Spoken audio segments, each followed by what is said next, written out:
That too. I finished it. It was a what? Oh my god, a swan. Swans are mean. Wait, that's not a swan. That's a crane. Oh. Okay, so hello. Hi. This is the very first episode of Gen Z in a Nutshell, featuring Gretchen Sweeney and Abby Panier. I am co-managing editor of The Voice. We're wearing our merch today. Yes, and I'm a floating editor of The Voice. Yes.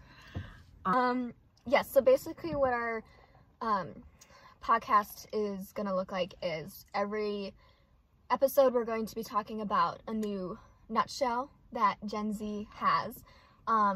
So this week's nutshell is mental health, which is a topic very near and dear to our hearts. Yes, very. And I feel like a lot of the topics we're going to be talking about will, every time like we say it, I feel like all of Gen Z will go like, oh, that. That. So mental health, I feel like for Gen Z is extremely important, and I feel like our generation is probably the first to fully, as a group, say like, hey, like, this is real and we need to do something about it. And we started recognizing it. You know, I feel like past generations, it didn't just like suddenly pop up. I just feel like people validated it more now. You know, I feel like there's still problems with it, but it's still feel like a new subject anyway. Yeah. Like it's something new, like research going into it and all that. It just wasn't really looked on. We got Starbucks before. Yeah, I got the venti iced pumpkin latte. I took the cap off because my straw was too short. Yeah, her straw was very short. And then I also got a spinach feta wrap. We went to Starbucks. It was so good. I got a grande caramel crunch frappuccino because they were out of salted caramel, and that made me so sad. I think it's almost the same thing. Like the crunch. I was like, it definitely is the same thing, and this is how Starbucks robs you in the fall season. Charging you extra for that seasonal, which it's really not, but, you know. So, anyway, I'm trying to wean off of coffee because it gives me anxiety, and that brings us back to our topic. Yes. Of mental health. I've been very self-aware about my stressors this year. I've been the same way. And I feel like I've noticed that coffee gives me an out-of-control, anxious feeling. I'm sure many of you can agree because caffeine is just a drug. It is. And it's actually really addictive. I feel like so many kids live off of it. Like especially like the kids. School. You see the kids? The Monster Kickstarts at school. I'm a little concerned for the people that drink those. Do you drink them? Okay, they destroy my stomach. I'm so sorry. I'll be sitting there after I drink one, I've got an empty stomach. And the day after I recorded this, I got one, and it did indeed destroy my stomach, and I got one the next day, so. What in the chemicals is in that? Like, it's like battery acid. Gasoline. No, literally, I think there is gas. Okay, mental health, in a nutshell. When did you first, like, in your mental health journey, like, when did you first realize, like, hey, like, this is important, this is a problem? Okay, probably, like, the first time, I really realized, like, how I did with mental health was probably when my mom was sick. Okay. And I think, like, grief is, like, such a big part of mental health. Oh, my God, yeah. That some people, like, we don't really talk about, and I think it's one thing, because people don't know what to do about it. No. Because, like, there's, like, 7 stages of grief.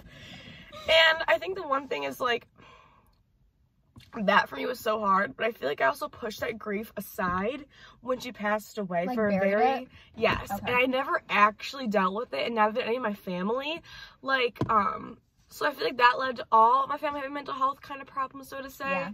And now going into high school, I didn't start dealing with the grief until high school. So I had this long 3-year period of just like pushing away all this grief. And I feel like that brought so much, like, when you suppress emotions so much, it like leads to like almost like a depression, so to say, you know, because that's until it like explodes out. That's how. So my therapist, when he explained, because if you ever go to like into mental health, there's psychologists and psychiatrists. And I wish people would tell me this too, because no one ever talks about this. Wait. Can I guess? Yeah. Okay. Psychiatrist is like an MD. Psychiatrists can prescribe you drugs, right? Like they're doctors. Yeah. Therapist is like, they cannot. Or psychologist, yeah. Yeah. And the thing is though, is like psychologists, care about what caused your symptoms. Okay. And psychiatrists only care about what your symptoms are. So if you ever try talking to psychiatrists like they're like a therapist, they'll be like, what is this? Like one time, like I was crying to my psychiatrist and she was like, what is this? Why are you crying? Girl, this is mental health. But no, because they care about your mental health. They also are like, I'm only here to give you medicine. Like, I'm not here to, like, listen to your problem. That's what your psychologist is for. Yeah. But and they don't even, like, the psychiatrists don't know you. Like, they'll prescribe meds to someone they've only known for 2 days. How are you supposed to know, and bad mental too, not even just, like, oh, they have depression. Yeah. But, like, if they were, like, schizophrenic, you know? Right. But, like, how are you supposed to know that they're not lying, you know? But then your psychologist, who probably spend hours talking to you, cannot prescribe you meds. They can recommend, but... So they have to, like, work together? But they don't. My psychologist and my psychiatrist have never met. Are you serious? Yeah. So it's like, how is that supposed to work too, you know? Yeah, that's a little... And I feel like, again, because the field is so new, because I feel like when my parents were growing up, they didn't really have therapy.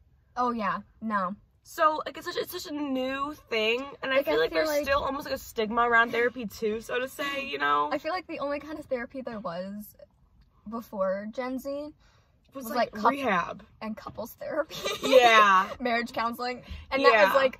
And that was a max. With like a priest. Because there was such a stigma around getting therapy and getting help, you know?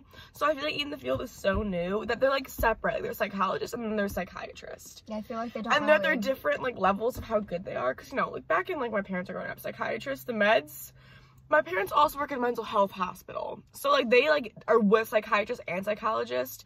But like psychiatry has like come so far. Like it used to be that the meds they would give you make your symptoms worse.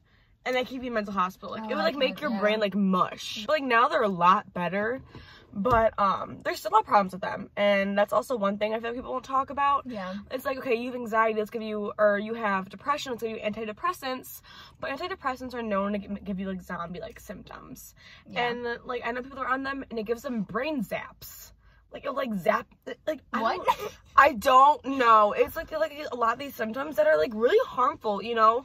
And, like, slows you down. It can, like, almost, like, numb your personality. Yeah. So I feel like it's, like, okay, you're depressed, you go on meds, but then you're, like, you have to kind of choose, you know? Yeah. And okay, so I have never taken meds for mental health. I have never been to a therapist. I've never... Really? Yeah. I've never been to a therapist. I've never even talked to a counselor about my feelings, which sounds so bad. But, so I've never been diagnosed with anything, but I do get really bad anxiety. I do get, like, really bad stress. I do have mental and breakdowns, and what I personally feel like were a couple anxiety attacks, just because my symptoms were so severe and, like, matched what I've learned from either school or, like... Credible sources on the internet, bro. Credible sources. Incredible sources on the internet. Credible sources. And I think that stems from my perfectionism. So, like, a little bit about me, like, we're both honors and AP kids. We're both... and do too much. And we're both in sports. We do extracurriculars. We do The Voice. I'm in, like, 3 clubs. I'm in lacrosse. Yeah. I have a job. We both have jobs. 30-hour work weeks. Are you serious? Yeah, I need to quit. Okay, mine's, like, 15, so I don't know what you're doing. I don't know. Yes, working so that probably does not help at all. But growing up, my dad is in the military, so I've moved, like, a lot. Everywhere. Like 9 or 10 times I've moved. And, like, when I was younger, I didn't really realize the effects it had on me. And then, you know, like, moving from place to place and having to adapt so much, like, at such a young age, like, you're so malleable. Yeah. You know what I mean? Like, I feel like I'm so good at making friends at this point. I can make friends with literally anyone. Unless you were, like, a psychopath. Then, like, I'm just, like, really good at making friends, and it's one of my strengths. Yeah. But I feel like looking back and reflecting that it was definitely a base for a lot of my, like, personality weaknesses. Such as?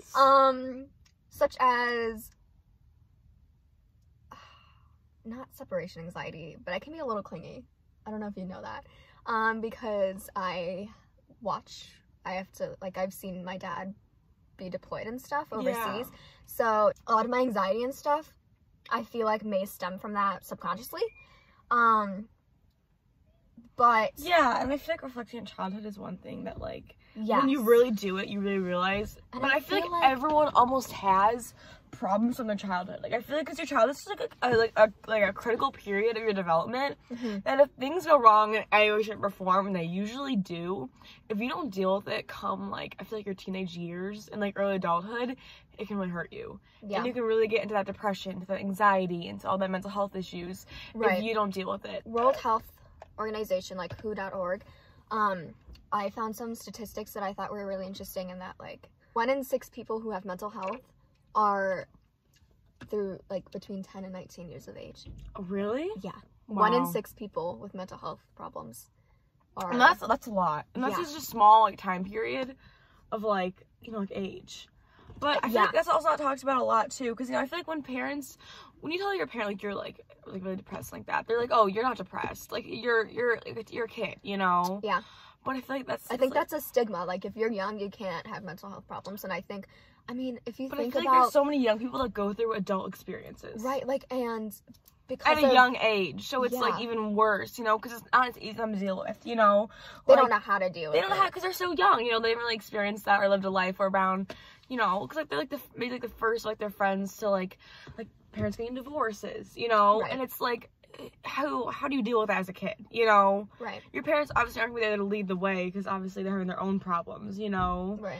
And I feel like that, like, subconsciously can, like, really root a lot of problems of you. But it can be so normalized in your brain, you don't even realize. Right, and the internet does not help. There have been a lot of reports recently that especially girls, but men can also, or boys can also obviously deal with it. That's another stigma, is the genders. But